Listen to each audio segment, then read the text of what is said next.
आप सभी का वेलकम है डे 14 की वीडियो में, जिसमें आज मैं आपको कुछ करने जा रहा हूँ। बहुत ही कॉमन इंजरीज जो होती हैं एक फाइटर को उसकी ट्रेनिंग के दौरान, तो उनसे कैसे बचा जा सकता है, क्या क्या इंजरी होने के चांसेस रहते हैं, उनसे क्या प्रिवेंशन हम लेने चाहिए जिनसे वो हमारी इंजरी ना हो।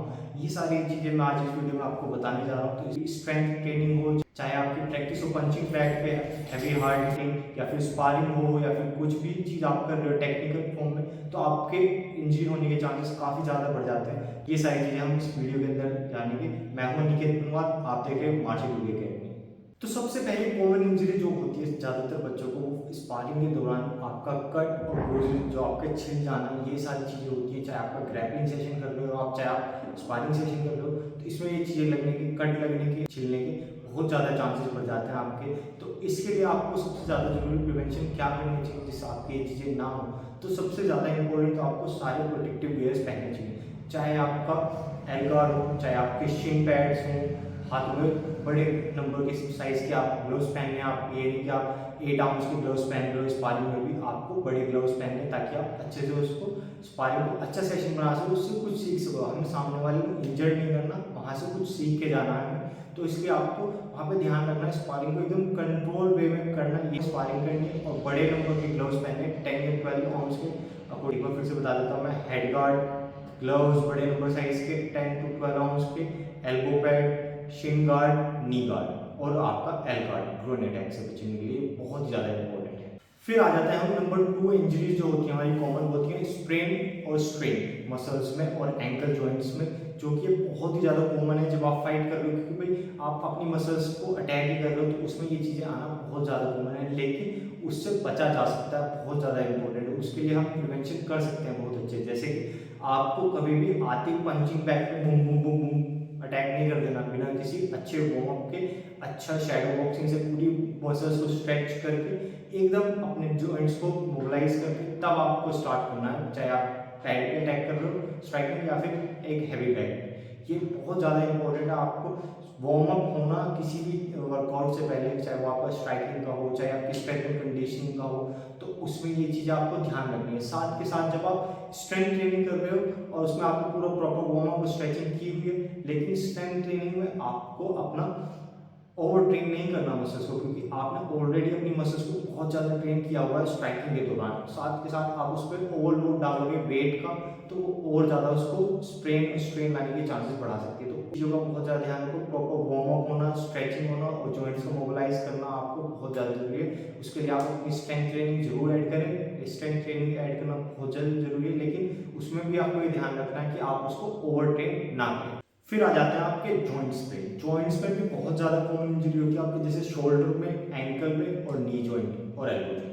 ये बहुत ज़्यादा आपके इंजरी के चांसेस रहते हैं इनमें होने के, जब आप ग्रैपलिंग सेशन कर रहे हो या फिर ग्राउंड गेम पे अपना काम कर रहे हो, अपना स्पारिंग कर रहे हो। क्योंकि स्पारिंग करते हुए आपका एड्रेनलिन बहुत ज़्यादा रश हो जाता है बॉडी के अंदर, बहुत ज़्यादा ऊपर जाता है। तो उसके अंदर आपको भी कभी पता नहीं लगता, लेकिन उसके अंदर आपको एकदम कंट्रोल मूवमेंट के साथ, प्रॉपर टेक्निक के साथ आपको चीज़ें करनी है। जो लगा रहा है उसको ध्यान रखना है, कंट्रोल बॉडी पे, साथ के साथ प्रॉपर टेक्निक होनी चाहिए उसकी, और बॉडी पहले वही चीज़ें जो वार्म अप होना जरूरी है, सारी चीज़ें हो चुकी है हमारी। तो इसमें जब आप स्पारिंग कर रहे हो, तो उसमें आपको अपना प्रॉपर टेक्निक और प्रॉपर कंट्रोल के साथ आपको अटैक करना। साथ के साथ जिस पे चीज़ें हो रही है उसको, जब आप टफ हो मान लिया मैंने, पर ये भी एक चीज़ आपको ध्यान रखनी है कि आप टफ हो, लेकिन आपको टफ के चक्कर में स्पारिंग के अंदर जब आप प्रैक्टिस कर रहे हो, तब आपको वो इंजरी लेने के चांसेस नहीं है। अगर आपका कोई एल्बो में लगा रखा है लोग और उसको एक्सटेंड कर रहा है आम बाद में, तो उसमें आपको हाइपर एक्सटेंड होना नहीं, उसको आप जल्दी से, जब आपको पता लगे आप उसको नहीं बचा सकते,